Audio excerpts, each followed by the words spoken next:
A few years ago, I was introduced to the idea of a lunch meeting by a small company that I was working for.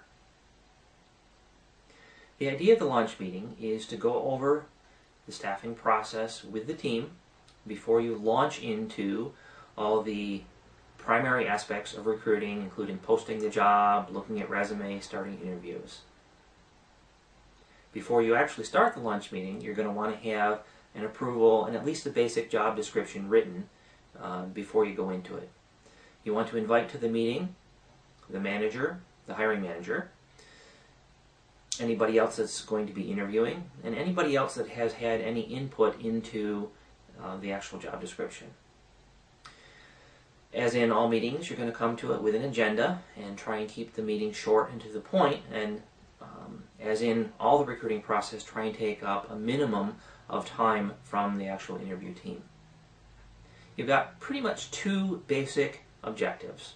One is to go over the job description. Make sure it's accurate, make sure it has everything that you need, make sure there isn't things in there that you don't need. You don't want responsibilities listed that are not things that are going to really be part of the day-to-day job. If you have an external job description, you want to make sure the team's okay with that. Often the external job description is very different from the internal description, and most of the time doesn't have a lot of the technical day-to-day details. It's a little more of a sales document. Objective number two is to make sure that everybody's on board with the actual process that you're going to go through once you actually start into the recruiting. Who's going to review the resumes? Is there going to be a phone screen? What is the interview process going to look like? How long are the interviews going to be? Do all the interviewers understand the idea of behavioral interviewing?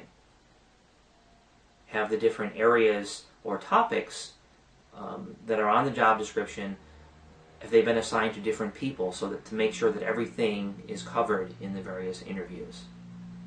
So those are your two basic objectives. And overall, again, your idea is one, communication, two, process. Make sure everybody's on board, make sure everybody's in agreement how things are going to move forward. So, start up your own launch meetings, and I think you'll see that it will make an improvement and add value to your process and make things more efficient and help you to find the right people. Hope this helps. This is Eric Derby, staffinginsights.biz.